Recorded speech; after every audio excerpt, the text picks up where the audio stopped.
Hello, everyone, and welcome to the information session for the Diagnostic Medical Sonography program. I'm Christy Flowers. I'm the program director for the sonography program, and we wanted to go ahead and provide this in an online format so that you can get the information that you need if you're interested in applying for the program. So just a little about myself. I graduated in 2006 from the Medical College of Georgia. I have a Bachelor's of Science in Diagnostic Medical Sonography. So the difference in that program and the one we currently offer is that we learned echo, vascular, obstetrics and gynecology, and general sonography, and then got to decide what area we wanted to go into. At the technical college level, you have to decide that prior to entering the program. So we're going to talk a little more about the different areas of sonography. So I started at Trinity Hospital, which was a small hospital. I did general ultrasound, which is kind of call as needed work. Augusta University was my first full-time job. That's a large academic medical center. There I did high-risk obstetrics and gynecology, and I went from there to Dr. Deborah Ware's office, which was a private practice, and she did high-risk obstetrics prior to coming to Augusta Tech and starting the program. So what is the career? What is the sonographer? They're a professional that are part of a healthcare team. They possess the knowledge and skills, and they're able to utilize them for a diagnostic purpose. So we're able to produce an image through our instrumentation, which is our machine and our probe, and then we provide basic nursing and medical care and assist with emergency treatment of patients when that's indicated. Excuse me. So when you complete a program like this and you take a registry exam, then you're considered a registered diagnostic medical sonographer. Now that is recognized nationally and in Canada. This is not something that you have to get a certification for state to state like some professions. So what do? We use specialized equipment that produce an image with sound waves. So these sound waves are not harmful to the patient at all. We don't use any kind of radiation. The images produced help assist the physicians in making a diagnosis. So as I talked about briefly before, there's 4 different specialties. There's general, obstetrics and gynecology, vascular, and echocardiography. So the diagnostic medical sonography program covers general and obstetrics and gynecology. There's also a vascular and an echocardiography program at Augusta Tech. They are housed down at University Hospital. Augusta Tech does all the tuition, admissions, everything. You just take classes down at university. So we just scan different areas of the body. Vascular focuses on the arteries and the veins in the body, and echo focuses on the adult, pediatric, and fetal heart. So we are members of a healthcare team. We're one piece of a puzzle. You know, a patient has an abnormal lab value or pain or some other kind of symptom, and they order an ultrasound to try to figure out what's going on. We do work with all age groups from infants to elderly, and we work with all types of patients. So we have healthy patients that, can come in and talk and walk on their own. And then we have those that are critically ill, like the ones that are in ICU, in a coma, those type patients. So we use new and advancing technology, and it is always changing. We analyze a patient's symptoms and their lab work, and we know how to adjust our exam based on what our patient needs. We are also the eyes for the physician. So recognition of pathology, meaning something wrong with the patient, is our responsibility.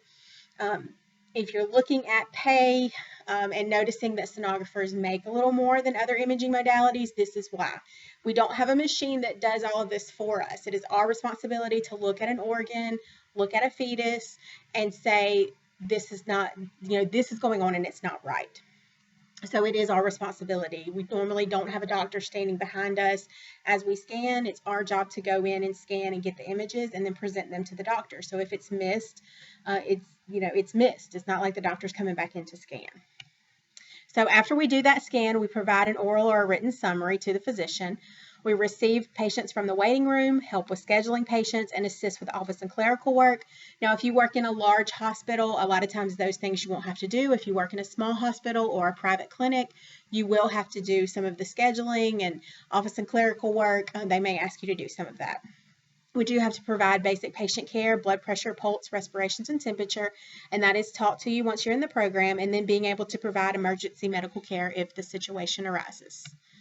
So where do we typically work? Hospitals are going to employ the majority of sonographers, but physicians' offices also employ sonographers. Imaging centers, we have a few of those in our area that just strictly provide different types of imaging. Traveling ultrasound companies, so if you've heard of like traveling nursing, this is the same thing. They give you a temporary assignment. It may be 6 weeks. It sometimes can be 3 or 6 months. And you travel around. They give you a housing allowance and a car allowance, and they pay you very well. Ultrasound equipment companies, these also employ sonographers. So they employ sonographers to do the sales of the equipment and also employ sonographers to do the training on the equipment once the equipment is bought by the departments. So for work schedules, it's going to vary depending on where you work. Again, most sonographers are going to work in hospitals. Many of our local hospitals have a second and a third shift. So this is where a sonographer is in the hospital at all times. So if someone comes in and works an evening or a night shift, they also have weekends, holidays, all of that covered. If there is no second and third shift, then a hospital has to have these services available on an on-call basis. So nights, weekends, and holidays are covered for emergency procedures. You would so-called, be on call, wear a pager. They would call you if they had an emergency or an inpatient on a Saturday or Sunday morning, and you would go in and do it. Private physicians' offices, like OB offices, are generally going to be 8 hours a day, and you're not going to have call. And then imaging centers and primary care centers, they usually offer some extended hours, a little earlier in the morning, later in the evening. And then ours locally offer some Saturdays, 4 or 5 hours on a Saturday morning for people who don't want to take off work during the week to get their scans done. Do note that those imaging centers and those private physicians' offices, those jobs are not as readily available. Most of the time you've got to get into a hospital, work some PRN, kind of as needed work, nights, weekends, holidays to get your foot in the door prior to getting these, no call, no holiday, no weekend jobs that everybody wants. So salary and job outlook. So this was actually a study performed specifically in Georgia. So that the median annual salary was $62,320, which was $29.96 per hour. That's a good average once you've been in the field for about 5 years. I wouldn't expect to come straight out and expect to make $30 an hour. Most of our sonographers are making between $22 and $25 right out of school.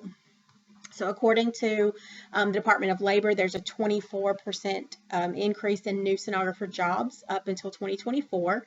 And then sonography was ranked one of the top 5 best jobs in 2016. That was based on income, stress level, hiring rates, and growth outlook.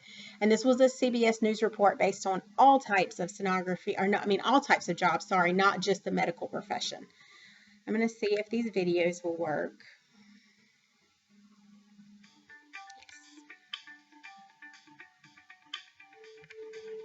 Sonographers are an elite group of medical professionals who use ultrasound technology to see the body's organs, tissues, blood vessels, and musculature.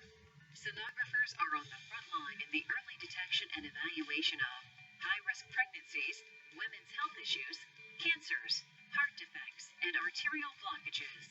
The sonographer uses their knowledge of anatomy, physiology, and physics to place a small device called a transducer against the skin in the area to be imaged. The transducer sends high-frequency sound waves into the body, which are bounced off internal structures in the body. After the sonographer makes the necessary adjustments on the ultrasound machine, a computer analyzes the reflected sound waves and creates an image of the structure. But unlike X-rays, no radiation is used. Sonographers can specialize and be certified in scanning different areas of the body.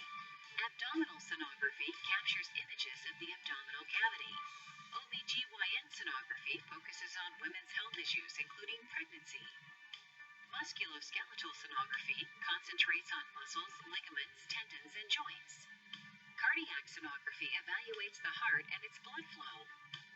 Vascular sonography evaluates the blood flow of peripheral and abdominal blood vessels. And breast sonography confirms the presence of cysts and tumors. Sonographers work closely with physicians and care providers to diagnose disease and are employed by hospitals, physicians' offices, walk-in clinics, and medical and diagnostic labs. It's an exciting and challenging career with tremendous opportunity. The Bureau of Labor Statistics predicts employment growth of about 26% between now and 2024, which is more than most professions. The median base hourly wage for sonographers is $34 per hour, which is over $70,000 per year based on a 40-hour work week. Sound interesting? The Society of Diagnostic Medical Sonography is an excellent resource to... Okay. So, and just to note, those amounts for salary are nationwide. So, of course, if you move to California, you will make a little more money than you will in Georgia. So, So some traits that we feel like are important for sonographers: you have to be compassionate. Realize that we get our patients sometimes at their worst, whether they're worried about what's going on or they're in pain. They're just sometimes not at their best. And so we've got to be compassionate and know that, them saying something rude to us, etc., is they don't mean anything by it. Being good at learning new technology and equipment, including computers. Have excellent hand-eye coordination. We do usually scan with our right hand. We work the machine with our left. So, you have to get more dominant with that left hand, which comes to you the more you do it. You have to be detail-oriented. Again, recognition of that pathology is our job. Concentrating in busy environments and handling stressful situations kind of go hand in hand. If you can imagine, you have a schedule and you have a patient scheduled every 30 minutes, and that looks great, but then you have the emergency room calling because they have a patient or two. The floor starts sending down orders because they need patients done. So, your day gets done. You usually have a team of sonographers to get it done, but, you usually don't walk in, have a perfect schedule with no add-ons, and leave for the day. So, make sure you enjoy learning. We do have to get continuing education credits. We have to have 10 every year, 30 every 3 years, and then it starts back over again. So you do have to, go to conferences, read journals, things like that. Being strong in anatomy and physiology and physics is important. Anatomy and physiology is what we look at day in and day out, and then physics is what drives our machine. So we have to know, and you learn once you're in the program, how that electrical current comes from the wall, travels through the machine, through the probe into the patient, bounces off of structures, and then ultimately makes an image. So technical requirements: you have to be able to communicate well with patients and others. So make sure that you can enunciate well, that you can look people in the eye and have a conversation, that you don't have if you have problems with that, then definitely have to work on it. Perform sonographic tasks for 8 to 12 hours. You're going to be standing the majority of that time. So being able to lift 50 pounds and then assisting with moving patients kind of go hand in hand. There are times we have to assist with moving a patient from a hospital bed or a stretcher onto our imaging bed, whether it be just for our ultrasound or for a procedure. Of course, you would not have to move this patient by yourself, but you may have to assist with moving patients. Working in a dim lighted room, we do work in very dark rooms so that we don't have reflections or shadows on our machine screen when we're needing to see our anatomy. We have to prepare and use materials for procedures like sterile trays, instruments, linens, and patient care items. We do assist physicians during invasive procedures such as amnios and biopsies, and we do have to perform ultrasounds at surgery and at bedside and move and operate that related equipment. And so just to note here, I have a lot of people who tell me, well, I'm interested in sonography because I don't want to deal with any blood or needles. And I don't want anybody to come into this falsely thinking that is true. We definitely do a lot of procedures. There's really no area of ultrasound or sonography that you could go into where you're not going to have to assist with procedures. We're going to go into what some of those procedures are in a little bit, but they do involve needles. They involve taking samples of structures within the body. So usually we can tell if they're cancerous or not, or maybe it's removing fluid from an abdomen or from the chest. So we'll talk a little more about those, but I don't want anyone to think, oh, I'm just going to do sonography because I don't have to deal with blood or needles. Not true. You also need adequate vision, hearing, and touch to view images, including color variations, distinguish audible sounds, and to recognize any change in your patient condition. You have to use both hands, wrists, and shoulders, and you have to maintain prolonged arm positions that are necessary for scanning and getting the images you need. You would perform basic equipment maintenance and checks and provide physical and emotional support for your patients. So to get into the program, so first of all, observation within the field is not a requirement. However, it will give you a better understanding of what a sonographer does. So if you're on the fence, is sonography for me? Or maybe you want to, is it abdominal that I want to do? Or am I more interested in vascular or echo? Being able to go in and do some observation hours and figure out what area you're going to enjoy more is going to help you significantly in the long run. It is a competitive program, so to be considered for the program, you do have to complete all your prerequisite courses and have a minimum GPA of 2.75. Now, just to note, the 2.75 is only on the required prerequisites for the sonography program. So if you've started a different program or you've taken additional classes, those classes do not get factored into your 2.75 minimum GPA, okay? Any natural science course, which for our purposes is anatomy, physiology, and physics, has to be retaken if it's older than 5 years. And that's at the time of progression. So if you're progressing this semester, it needs to be taken after 2015. Spring of 2015 or after, I should say. So a minimum TEAS test score is then required of at least 58.7. We'll talk a little more about TEAS in a minute. So then your ranking, so that qualifies you for the program. Now your ranking is based on your anatomy and physiology 1 and 2 and the lab. That GPA of those 4 classes, the 2 anatomies and the 2 labs, is 70% of your ranking, and then your TEAS test score is 30%. We accept 10 each year. And then medical terminology is not a required prerequisite. However, if that class is not taken prior to you enrolling in the program, then you have to do a self-paced text and test on Blackboard, 1 each week for 5 or 6 weeks when you start the program. That's perfectly fine if you choose to do that. But if you have additional time, or maybe this summer you want to take it online even, as long as we can have a grade in degree works for a medical terminology class, then you don't have to worry about getting the book and taking those tests for our purposes. So for your admissions process, if you're taking your prerequisites at a different college, that is perfectly fine. You do have to become a student at Augusta Tech, pay the fee, and send all of your transcripts so that you are considered a student for you to apply to this program. Once you take your prerequisite classes, you want to make sure that they're all completed. So there is a guided pathway on our webpage that has all the classes listed. Also, my information is at the end of this PowerPoint. So if you need that, you can't find it, you can always email me and I can get it to you. So in the spring semester, that would be this semester, if your classes are done, you would submit an application for progression to the admissions office if you're going to finish your prerequisites this semester. So you would also take the TEAS test during spring. This is a 9th through 12th grade assessment of science, reading, math, and English language usage standards. I do feel like it's probably a little more than a 9th through 12th grade assessment from the students I have talked to that have taken it. It is offered on campus in the 1000 building multiple times during the spring semester. The ATI website is where you register and pay.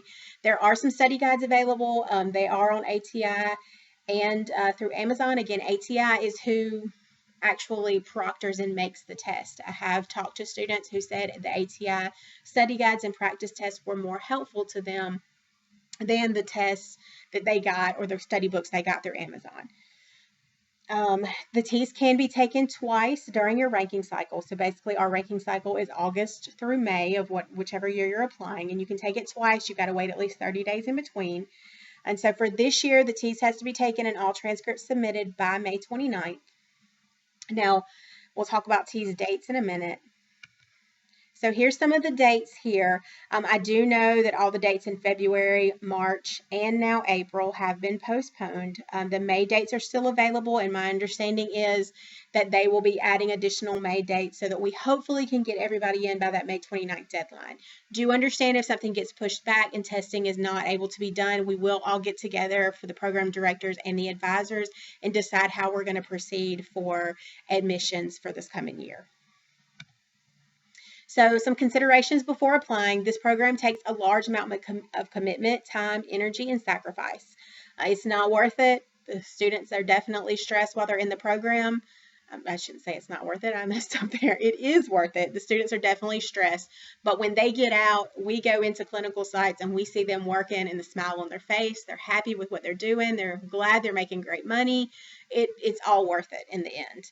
So if you progress to the sonography classes, they are full-time. So you should consider it a 40-hour per week job with class, clinic, and of course, a lot of studying. So these classes are not available in the evenings or nights. So it is full-time daytime classes. You're asked to sign a consent to be scanned during lab and class time. So it's completely up to you whether you do or you don't participate. We only scan non-invasive procedures or only abdominal type procedures. So we would expose just the abdomen for us to be able to look at like your liver, gallbladder, kidneys. You would be the patient and then it would switch off and whoever was scanning you is the patient. So it's a great way to practice for you to do your labs. So definitely think about that if you're applying for the program. Clinical rotations are every semester, so they do start the 6th week of the first semester.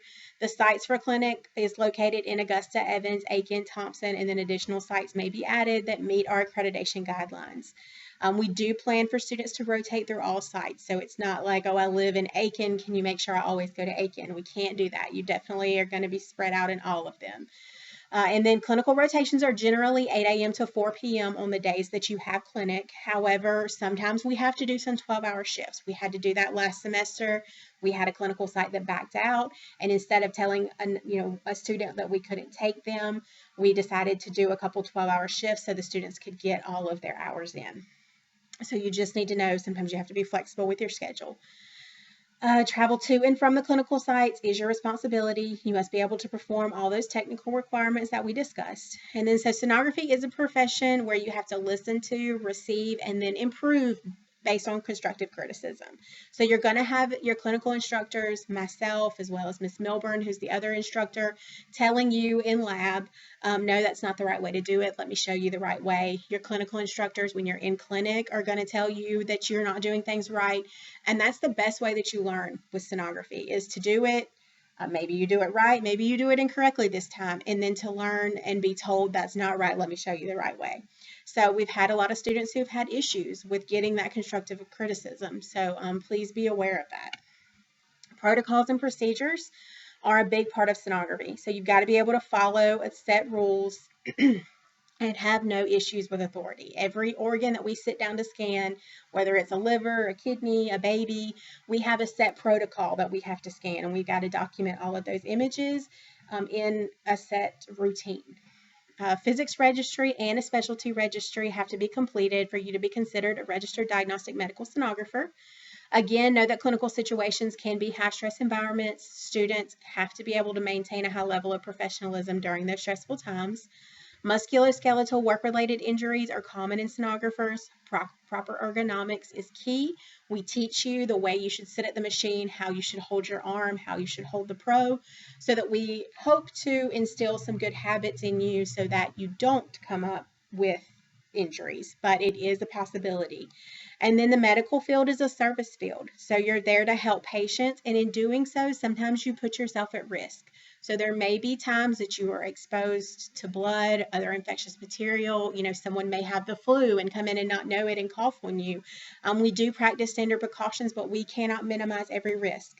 I do also want to note here, if you are a sonographer working in a hospital setting, or even in a private practice, and something like this pandemic came about, like this COVID-19 pandemic, you would still be working. This would be a situation where you would very much be needed. So again, it's a service industry, and this wouldn't be one of these where you would get to sit at home because you're in a hospital or you're in a field where you have to provide that service. So just keep that in the back of your mind too. And sonographers are in high demand in the CSRA, but jobs are competitive, and you're going to be competing with your classmates to get those jobs. So always remember that too. So legal considerations: if an individual has a criminal record for any reason, they may not be eligible to sit for the registry exam. So we do make you go through a criminal background check and a drug screen prior to you being placed in your clinical rotation. So this is required once you get into the program. If for any reason you are denied placement in one of your clinical sites, or you can't sit for your registry, you wouldn't be able to move forward in the program. So if there's any questions about that, you can contact the ardms.org, that site there, and talk to them about that. So just information on the program: it is an Associates of Applied Science. It is technically 6 semesters, but we have 2 mapped out for prerequisites. You can do those in 4 or 6, however long it takes you. But once you get into the sonography courses, it is 4 semesters. That is mapped out for you. We set your schedule then. It's 4 full-time semesters. So our first sonography class started in August of 2017, and they graduated in December of 2018. We also had another class graduate in December of 2019. So our program covers general OBGYN, small parts, pediatrics, invasive procedures, and then an introduction to vascular sonography. So we're just going to go into those. So obstetrics and gynecology up here is a lot of what people associate sonography with. So of course, these nice 3D ultrasound pictures, or this is a 2D here, the baby pictures people bring home from their ultrasound. And this is a big part of sonography. It was, where my heart was at doing high risk OB. However, sonography is so much more than just babies. So right up here, just to note, this is a non-pregnant uterus. So this is actually a type of scan that we do a lot. This is called a transvaginal ultrasound. So this is actually where the probe is inserted internally for us to look at a woman's uterus and ovaries. Maybe they're having pain or bleeding problems, bloating, anything like that. This was not an exam I realized that we did when I started ultrasound school so many years ago. So I always like to mention that and know that that is something that we do a lot. So abdominal scanning over here. So this is the gallbladder with a gallstone. Here's a kidney with blood flow. Here's a liver down here. This is a pancreas and then a spleen. So all of these are soft tissue organs that we can look at routinely within the abdomen, and we do. So all things that you would learn how to scan. And then an intro to vascular. So we look at the carotid arteries in the neck and then the lower extremity venous studies. So the veins in the legs for us to look for clots for those. So those, again, we do not cover everything that the vascular program covers. Again, that is offered at Augusta Tech. We just cover what physicians feel like is important for sonographers to know that work in a radiology department. So neurosonology, so this is neonatal baby brains. So when babies are born prematurely, especially, they have a very increased risk for developing a bleed in the brain. So they will order these ultrasounds for you to come in and look when the babies are in the neonatal ICU to make sure no bleed has developed, and if it did develop, to make sure it's not getting larger. So over here is small parts, something we also cover in the sonography program. So this is a thyroid here. This is actually a cyst in a breast, and then this is a scrotal ultrasound. Scrotal was also something I didn't realize sonographers did as much as they do. So just wanted to mention that. So here's some of the invasive procedures. So up here is an amniocentesis. So generally the sonographer would hold the probe here. The physician would come in and insert this needle into the abdomen. So with an amnio, we're taking fluid from around a fetus so we can send it off for chromosome analysis. So this is what we see on our machine. Here's the needle coming in. This is placenta. Here's fetus. So we're directing the doctor to where a nice black pocket of fluid is for them to take a sample away. Over here is a breast biopsy. So with breast biopsies, generally they see something on mammogram, they have an ultrasound, they find a mass, and then we biopsy it to see if it's cancerous or malignant. So again, this is a nice picture, but usually the sonographer holds the probe. The physician will insert the needle in the needle guide here, and the needle comes in. This is what we see on our machine, and we guide them to the mass on the breast, and they get a sample of it. So over here is a paracentesis. So with a paracentesis, patients who have jaundice or have hepatitis, some types of cancer, will get an overproduction of fluid in the abdomen. So you can see the difference here in this patient's abdomen, pre-procedure and post-procedure. So again, this is what we see on our screen. The needle comes in, we see that this is bowel here. And so we want to show the physician where a nice pocket of fluid is so that they can put the catheter in and then drain the abdomen and make the patient more comfortable. So we do have small class sizes, again, 10 students. There's 2 instructors, myself and Ms. Milburn. We are committed to your success in the program and in the career. Your success is our success. And just to note, my son had to go in and have a scan for possible appendicitis. And we went into the Children's Hospital. One of our students, our past students, was the one that did the scan. And it was just nice to know that they knew what they were doing. I felt confident. And that's how we want to feel about all of our students. So for our scanning lab, we have 5 state-of-the-art ultrasound machines. They do have 3D 4D capabilities. We have 5 scanning stations. So each scanning station has a machine that looks like this, a bed for the patient or the student to lay on to practice, and then a chair, an ergonomic chair for the sonographer to sit in. I wish we were there so you guys could see our lab. It's very pretty.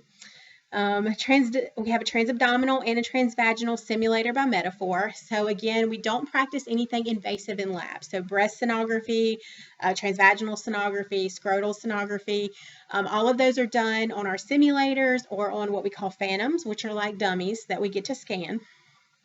So just to put your mind at ease about that. So we have a transvaginal simulator and we have a transvaginal phantom.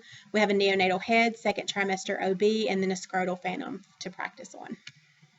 So sonography students take courses in abdominal, pelvic, vascular, obstetrics, pediatrics, and small part scanning.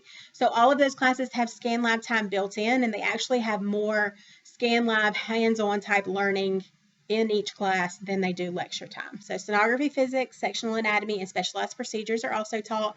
We have 2 registry review classes that prepare you to take your ARDMS registry exams. We have 4 clinical classes, 1 each semester, to help you improve your scanning skills. So we do offer a wide variety of clinical settings.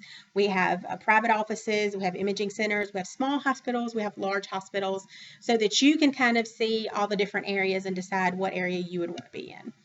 So some expenses. So for books, $782 was the amount for last year. That is the total for the program. And I will say the majority of those are the first semester.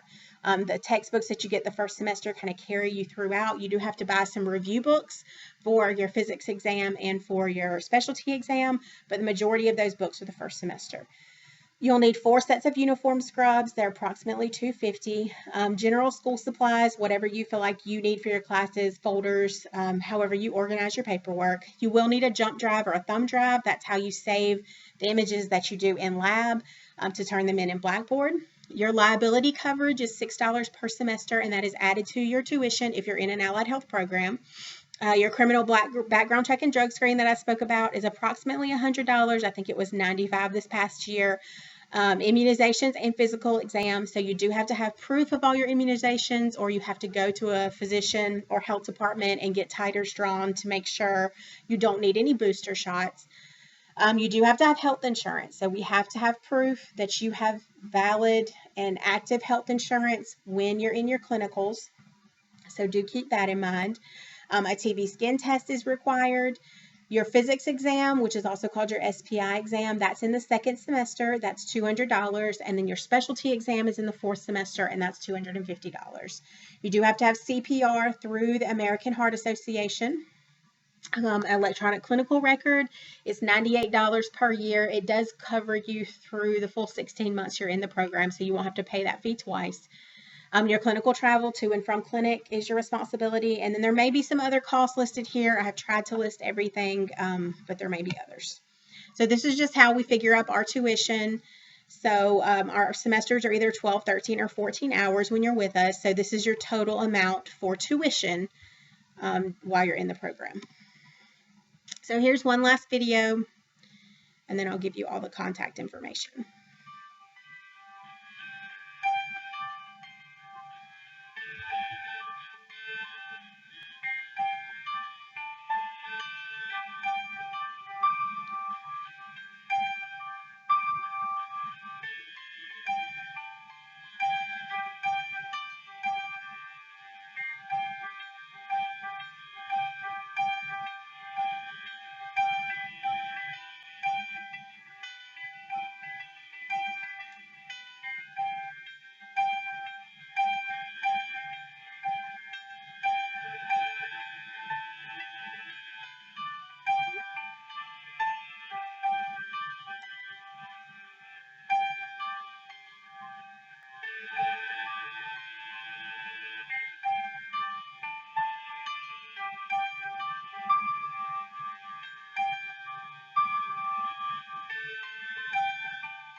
Okay, so here's the contact information. That's my contact up at the top, of course, phone number, probably won't be the best option right now. I can get voicemails through my email, but we are not in the office right now. My email there, I definitely check it all day, every day. Autumn Milburn is the clinical coordinator, and she's also instructor for the program, so you can email her with questions. And then the third name there, Melissa Birch, is the academic navigator for Allied Health. She is actually the one who does all of the ranking for the program. You'll also have to make a appointment with one of the academic advisors for them to review. You can email, because you can't go to campus right now, but you can email them your ranking application once it's filled out for them to review it. She is a wealth of knowledge, so if you have questions about transfer credit, or, did everything transfer correctly? Do I need to do something additional? She is a great resource. So please reach out if you have questions, if you need additional information. I know, like I said, this is not a typical format, but we're doing the best that we can. So please contact me with any questions. Thanks for joining us.